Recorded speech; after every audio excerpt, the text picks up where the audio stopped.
তেল বা নিমের দাঁতন এগুলো হচ্ছে খুবই অ্যাব্রেসিভ। এই যে দাঁত বা ছোপ যেগুলো থাকে সেগুলো কিন্তু নর্মাল আমাদের ব্রাশিংয়ে বা ফ্লসিংয়ে যায় না। বারবার যাদের স্ন্যাকিংয়ের হ্যাবিট থাকে সেই সবগুলো দাঁত নষ্ট করার জন্য অনেক গুরুত্বপূর্ণ।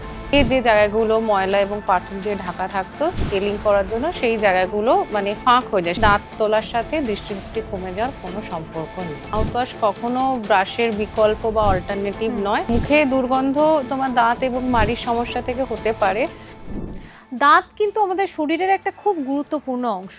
আজ আমরা কথা বলবো দাঁতের স্বাস্থ্য সম্পর্কে। দাঁত নিয়ে, দাঁতের স্বাস্থ্য নিয়ে অনেকেরই অনেক ভুল ধারণা রয়েছে এবং সেই ভ্রান্ত ধারণাগুলো ভাঙতেই আমাদের আজকের পর্ব।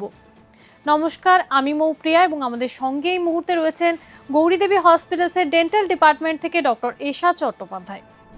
ম্যাম, আপনাকে স্বাগত জানাই। নমস্কার, আমি ডাক্তার এশা Chattopadhyay, dentist, Gouri Devi hospital.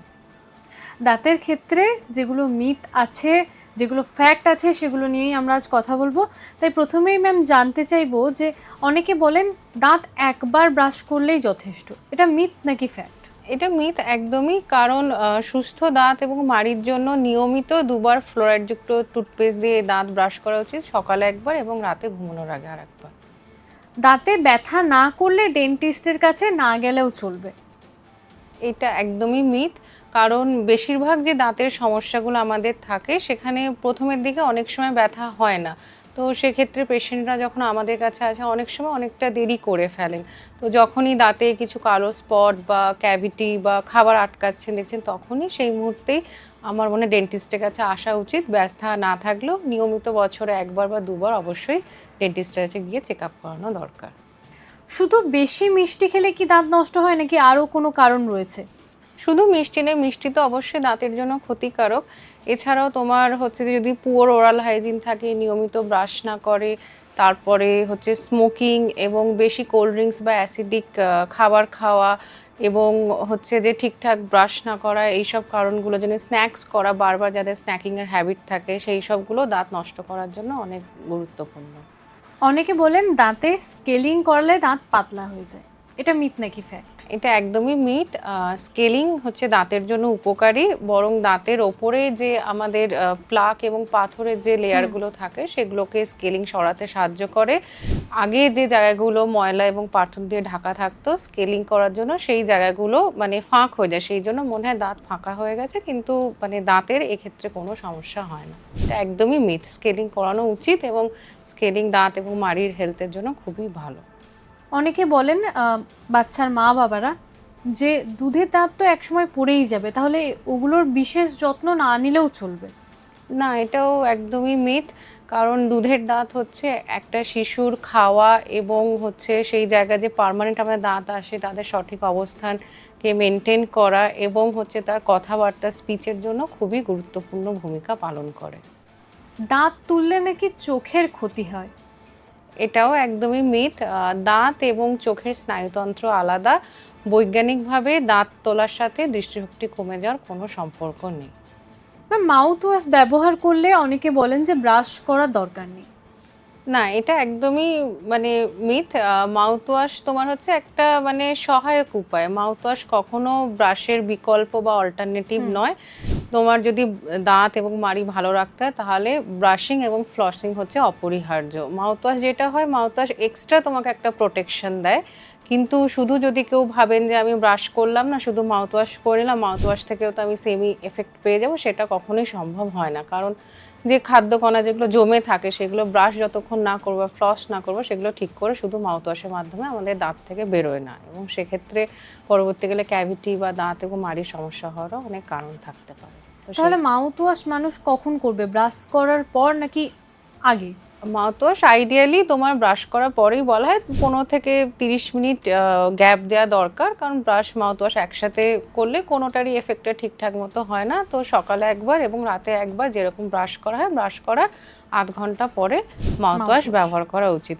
Normally আমরা বলি যে কোনো ফ্লোরাইডযুক্ত মাউথওয়াশ ইউজ করতে, তাহলে ক্যাভিটি মানে হওয়ার সম্ভাবনা কম থাকে। 30 থেকে 60 সেকেন্ড নিতে হয়, 10 ml নিতে হয়। নর্মালি আমরা আনডাইলুটেডই ইউজ করতে বলি, মানে জল না মেশাতে, বা অনেক সময় কিছু কিছু মাউথওয়াশ থাকে সেক্ষেত্রে খানিকটা পরিমাণ মতো জল মেশানো হয়, দিয়ে 30 থেকে 60 সেকেন্ড ভালো করে মুখের মধ্যে ঘুরিয়ে কুলকুচি করে ফেলে দিয়ে তারপরেও আধ ঘন্টা জল বা খাবার কিছু না খেলে মাউথওয়াশের এফেক্ট সব থেকে ভালো হয়। মুখে দুর্গন্ধ মানে কি দাঁতের সমস্যা?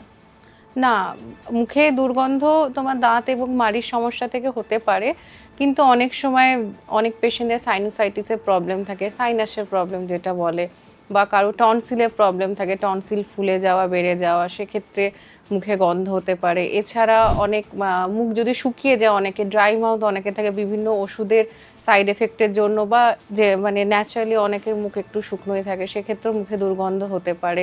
এছাড়া বিভিন্ন সিস্টেমিক ডিজিজ আমাদের থাকে, যেমন ডায়াবেটিস, তারপরে কিডনির প্রবলেম, লিভারের প্রবলেম, এসব ক্ষেত্রেও পার্টিকুলার কিছু ব্রেথ থাকে, তখন সেক্ষেত্রেও মুখে দুর্গন্ধ হতে পারে।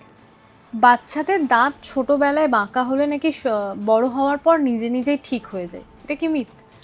এটা অনেক ক্ষেত্রেই মিথ, কারণ কিছু কিছু কন্ডিশন আছে যে ক্ষেত্রে তোমার হচ্ছে যে অনেক সময় দাঁত বাঁকা থাকে, যেমন 8 থেকে 12 বছর বয়সে একটা ফেজ থাকে যেটাকে আগলি ডাকলিং ফেজ বলে। সেক্ষেত্রে অনেক সময় সামনের দাঁতগুলো উঁচু থাকে, কিন্তু পরবর্তীকালে তখন আমাদের ওপরে যে ক্যানাইনগুলো থাকে, ক্যানাইনগুলো বেরোয় না। এবার ক্যানাইন যখনই তার নিজের পজিশনে চলে আসে, তখন সামনের দাঁতগুলো মাঝে ফাঁক থাকে বা উঁচু থাকে, সেটা নর্মালি ক্লোজ হয়ে যায়। কিন্তু অনেক সময় দেখা যায় যদি নিজে থেকে দাঁতের সামঞ্জস্যগুলো ঠিক হচ্ছে না বা গ্যাপগুলো ক্লোজ হচ্ছে না, সেই ক্ষেত্রে তখন অর্থোডন্টিস্ট বলে স্পেশালিটি ডক্টর থাকেন, তাদের পরামর্শ নেওয়া দরকার। এবং অনেক ক্ষেত্রেই ঠিক সময় অর্থোডন্টিস্টের পরামর্শ নেওয়া হলে ভবিষ্যতে অনেক জরুরি সমস্যা সেগুলোকেও এড়ানো সম্ভব হয়। অনেকে গ্রামের সাইডে রয়েছেন, অনেকে যারা ইউজ করেন হচ্ছে নুন তেল এবং একটা নিমের দাঁতন পাওয়া যায়, সেগুলো কি দাঁত ক্ষতি করে? হ্যাঁ, একদমই, এগুলো একদমই করা উচিত নয়। কারণ দেখো, নুন তেল বা নিমের দাঁতন এগুলো হচ্ছে খুবই অ্যাব্রেসিভ মানে হচ্ছে দাঁতের যে উপর আমাদের লেয়ার থাকে এনামেলটাকে ক্ষইয়ে দেয়। তো এইগুলো যত সম্ভব মানে অ্যাভয়েড করা যায় সেটাই বেটার। এগুলো দিয়ে বেশি জোরে জোরে ঘষে ঘষে ব্রাশ করলে লং টাইমের ক্ষেত্রে হচ্ছে দাঁতের এনামেল ক্ষয়ে যাবে, এবং সেক্ষেত্রে সেনসিটিভিটি বা শিরশিরানি প্রবলেম হবে। ঠিক আছে, সেই দাঁত দিয়ে তখন গরম ঠান্ডা কিছু খেতে পারবে না, এই সমস্যাগুলো দেখা যায়। তো এগুলো না করলেই ভালো হয়। দাঁত জোরে জোরে ঘষলে কি দাগ, ছোপ বা হলুদ একটা আস্তরণ পড়ে যায়, সেটাও কি উঠে যায়? না, এটাও মিথ। অনেকেই ভাবেন যে যাদের হয়তো দাঁতে অনেক হলুদ দাগ আছে বা হয়তো দাঁত একটু বাকিদের তুলনায় কম সাদা, তারা ভাবেন যে বেশি জোরে জোরে বা বেশি ফোর্স দিয়ে বা বেশি ঘষে ব্রাশ করলে দাঁতটা বেশি পরিষ্কার হবে। এটা কিন্তু একদমই মিথ। কারণ বেশি জোরে ব্রাশ করলে কিন্তু এই যে দাঁত বা ছোপ যেগুলো থাকে সেগুলো কিন্তু নর্মাল আমাদের ব্রাশিংয়ে বা ফ্লসিংয়ে যায় না। এগুলোর জন্য আমাদের প্রফেশনাল স্কেলিং আমরা যেটা বলি সেটা করাতে হয়। জোরে জোরে ব্রাশ করলে একটাই হবে যে দাঁতের যে এনামেল থাকে এনামেলটা ক্ষয়ে যাবে আস্তে আস্তে, এবং সেখান থেকে সেন্সিটিভিটির প্রবলেম বা শিরশিরানির প্রবলেম হতে পারবে পরবর্তীকালে। তো জোরে জোরে ঘষে ঘষে একদমই ব্রাশ করা উচিত নয়। প্রপার ব্রাশিং টেকনিক মেনে সফট ব্রাশ দিয়ে 2 মিনিট টাইম ধরে দুবার নিয়মিত ব্রাশ করা উচিত। ম্যাম, আপনাকে অনেক অনেক ধন্যবাদ জানাই। নমস্কার। আপনারা শুনলেন আমাদের বিশেষজ্ঞ ঠিক এই বিষয় নিয়ে কি জানালেন। এই বিষয়ে যদি আপনাদের আরও কিছু জানার থাকে তাহলে অবশ্যই আমাদের ইউটিউব চ্যানেল রয়েছে, সেখানে কমেন্ট করতে পারেন, অথবা আমাদের গৌরীদেবী হসপিটালসের হেল্পলাইন নাম্বার তো রয়েছেই, সেখানেও যোগাযোগ করতে পারেন। সুস্থ থাকুন, সতর্ক থাকুন। ধন্যবাদ।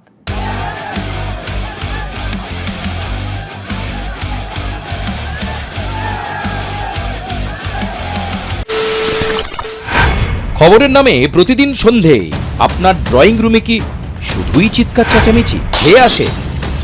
বিতর্কের নামে চলে গালাগালি আর কাদা ছোড়াছুড়ি। এবার সময় পরিবর্তনের, কারণ আমরা কান ফাটানো চিৎকারে বিশ্বাস করি না। আমরা বিশ্বাস করি খবরের সত্যতায়। আমরা কোনো পক্ষের হয়ে গলা ফাটাই না, আমরা সাধারণ মানুষের হয়ে প্রশ্ন তুলি। চিৎকার নয়, শুধু খবর হবে যেখানে বিতর্ক আছে কিন্তু কুৎসিত ঝগড়া নেই। সঠিক তথ্য, বিশ্বস্ত খবর। নজর রাখুন আর প্লাস নিউজে।